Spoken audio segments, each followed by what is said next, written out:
Mantan politikus PDIP Marwarar Sirait meminta Presiden Joko Widodo turun gunung ikut mengkampanyekan Prabowo Gibran di Pilpres 2024. Atas ajakan itu, pihak Istana Kepresidenan Buka Suara menjawab ajakan Marwarar. Istana mengatakan meskipun diperbolehkan dalam Undang-Undang Pemilu, namun Jokowi belum ada rencana untuk berkampanye. Pernyataan itu disampaikan oleh Koordinator Staf Khusus Presiden Ari Dwi Payana pada Minggu 28 Januari 2024. Ari mengatakan saat ini Presiden Jokowi sedang melakukan sejumlah agenda kerja di wilayah Yogyakarta dan Jawa Tengah, sehingga Jokowi belum memiliki rencana untuk melakukan kampanye Pilpres 2024. Adapun sebelumnya Marwarar atau ARA mengaku telah menyarankan Jokowi untuk berkampanye. Ia mengaku menyampaikan saran itu saat bertemu dengan Presiden dalam sejumlah pertemuan. ARA meminta agar Jokowi ikut turun melakukan kampanye memenangkan Prabowo Gibran. Mantan politikus PDIP itu menyarankan agar Jokowi ikut melakukan kampanye di beberapa wilayah yang strategis. 8 simpul relawan Prabowo Gibran di Solo memilih pindah mendukung Anies Muhaimin. Mereka pindah haluan karena sosok Anies Baswedan dinilai lebih unggul dibandingkan capres lainnya. Alih dukungan itu disebut karena Anies efek, di mana capres 01 itu dinilai bisa menjadi magnet kuat dan memiliki daya tarik bagi warga Solo.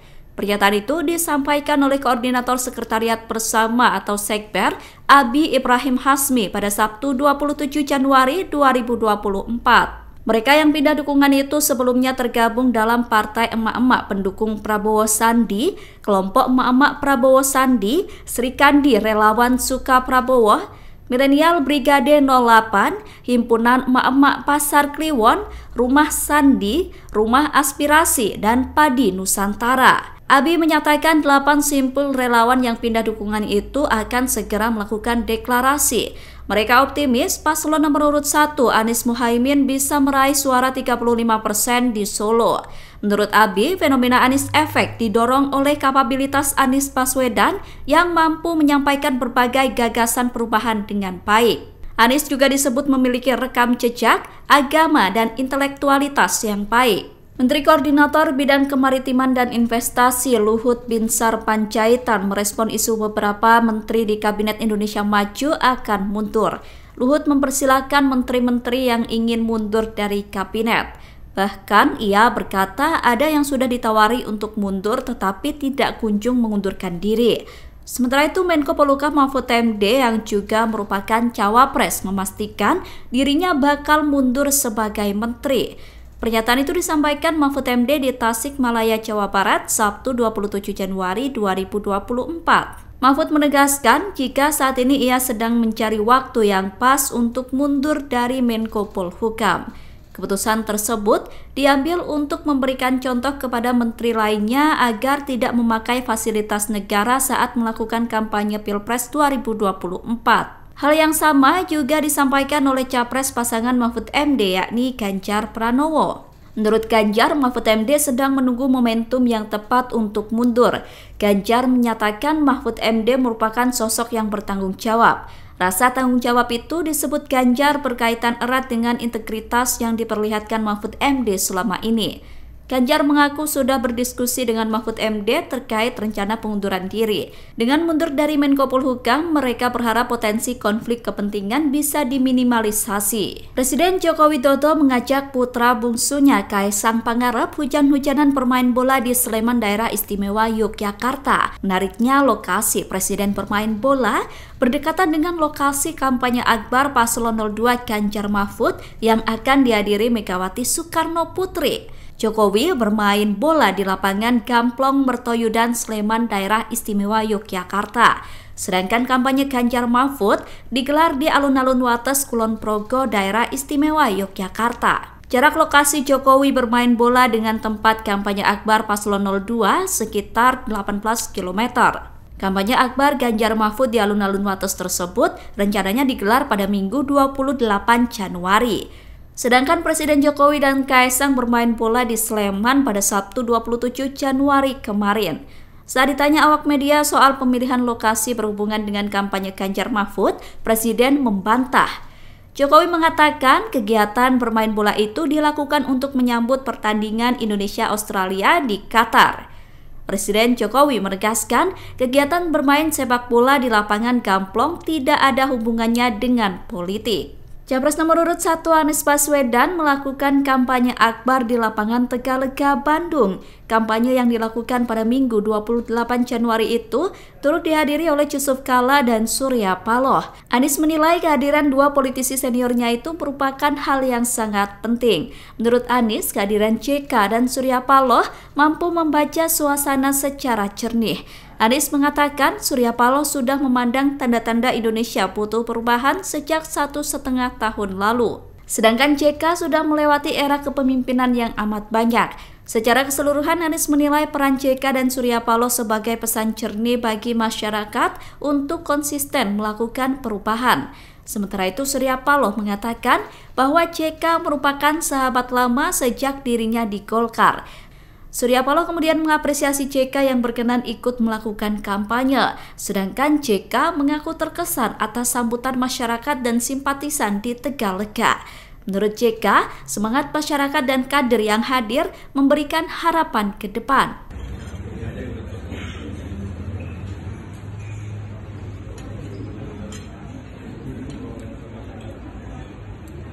Presiden Joko Widodo bertemu dengan Ketua Umum Partai Demokrat Agus Harimurti Yudhoyono atau AHY di Yogyakarta pada Minggu 28 Januari. Adapun Demokrat sendiri mengusung pasangan Prabowo Gibran sebagai Capres-Cawapres 2024. Pihak istana membongkar isi pembicaraan antara Jokowi dan AHY saat bertemu di Yogyakarta. Koordinator Staf Khusus Presiden Ari Dwi Payana menyatakan Jokowi dan AHY membahas beberapa topik. Salah satu topik yang dibahas adalah situasi politik di tanah air. Selain itu, kedua tokoh tersebut juga membahas beragam isu ringan. Ari mengatakan pertemuan Presiden dengan beberapa tokoh politik merupakan hal biasa. Menurutnya, Jokowi dan AHY mengobrol dengan rileks saat bertemu di Yogyakarta. Pertemuan Presiden dengan tokoh politik disebut Ari dilakukan untuk menjalin komunikasi dan silaturahmi. Menurut Ari, komunikasi itu perlu didukung terutama untuk kebaikan dan kemajuan bangsa. Jika Presiden turun dalam 2 minggu, kenapa? Ada langkah antisipasi kalau misalnya Presiden turun dalam... Saya tidak perlu antisipasi siapapun karena kita bergerak sendiri. Karena kita bukan takut. Capres nomor urut 3 percaya diri mengaku tidak takut jika Presiden Jokowi turun gunung. Ganjar Pranowo mengaku tidak khawatir jika Jokowi benar ingin ikut kampanye mendukung paslon tertentu di Pilpres 2024. Mantan Gubernur Jawa Tengah itu mengatakan tidak takut sehingga tidak perlu ada yang diantisipasi. Pernyataan itu disampaikan Ganjar di lapangan Puryabaya, Kuningan, Jawa Barat, Sabtu 27 Januari 2024. Meski begitu, Ganjar meminta Jokowi untuk mengoreksi pernyataannya soal Presiden boleh berkampanye. Ganjar mengatakan pernyataan itu bisa menimbulkan bahaya dalam berdemokrasi. Menurut Ganjar, pernyataan itu berpotensi menimbulkan intervensi pemegang kekuasaan. Ganjar mengatakan apa yang disampaikan Jokowi bisa menimbulkan polemik di publik. Hal itu karena Presiden dianggap sudah tidak netral dalam Pilpres 2024. Ganjar kemudian mengingatkan bahwa pasal yang menjadi pijakan pernyataan Jokowi bukan pasal yang berdiri sendiri. Sebab ada pasal dan ayat lain yang menjelaskan bahwa Presiden yang boleh berkampanye adalah Presiden yang kembali maju dalam Pilpres untuk periode selanjutnya. Jika Presiden turun dalam 2 minggu, kenapa? Ada langkah antisipasi kalau misalnya Presiden turun dalam... Saya tidak perlu antisipasi siapapun karena kita bergerak sendiri. Karena kita bukan takut. Kalau tidak salah pasalnya tidak meninggal, itu pasalnya berlapis. Kalau dia incumbent maka boleh. Kalau tidak, saya kira netralitas menjadi penting. Karena statement beliau sebelumnya semua harus netral, termasuk para kepala daerah. Maka rasanya statement yang pertama menurut saya harus lebih pas untuk diterapkan. Kalau statement yang kedua rasanya harus dikoreksi. Karena kita mempertaruhkan demokrasi ini dengan potensi intervensi dari mereka yang sedang memegang kuasa. Saya kira ada berbahaya kalau dilakukan. Meskipun tentu saja karena secara hukum itu diperbolehkan, maka itu akan menjadi perdebatan dan hari ini perdebatan sudah terjadi. Maka kata KPU, itulah namanya konflik of interest. Jadi akan semakin rumit. Rasanya segera kembalikan netralitas ASN, kepala daerah, ya.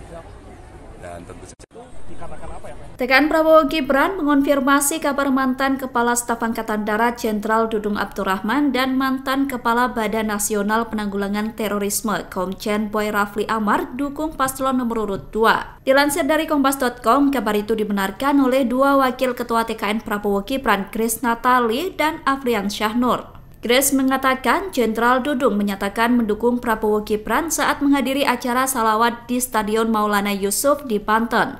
Sedangkan Komjen Boy sudah mendukung Prabowo Gibran sejak lama. Belum diketahui apakah Jenderal Dudung dan Komjen Boy akan masuk dalam struktur keanggotaan TKN atau tidak. Namun kedua tokoh itu dikonfirmasi telah menyatakan diri mendukung Prabowo Gibran. Bahkan Jenderal Dudung sudah melakukan orasi di hadapan massa saat kampanye di Banten. TKN menyatakan sudah mempersiapkan tempat khusus untuk Jenderal Dudung dan Komjen Boy. Afriansyah mengatakan dengan dukungan dua tokoh tersebut, Prabowo Gibran akan makin kuat. TKN optimis Prabowo Gibran bisa menang 1 kali putaran. Anda jangan GR juga bilang kasih note kepada ayahnya Mas Gibran. Emang hanya pemlembong aja. Yang paling banyak kasih note pada presiden itu adalah Menlu, Ibu Retno. Karena setiap bilateral beliau yang ngasihkan itu. Dan itu bukan terjadi pada Presiden Jokowi saja. Semua kepala negara itu kalau bilateral pasti ada yang di belakang yang ngasih note itu. Dua Menteri Presiden Joko Widodo mengkritik keras Ko-Kapten Timnas Amin Tom Lembong. Kedua menteri tersebut adalah Menteri Investasi Dahlil Lahadalia dan Menko Bidang Kemaritiman dan Investasi Luhut Binsar Panjaitan. Capres nomor urut 1 Anies Baswedan melakukan pembelaan dengan menyindir balik dua menteri tersebut. Anies mengatakan semestinya tidak perlu ada yang panik atas komentar Tom Lembong. Menurut Anies, serangan dua menteri tersebut justru memperkuat gagasan perubahan di tengah masyarakat.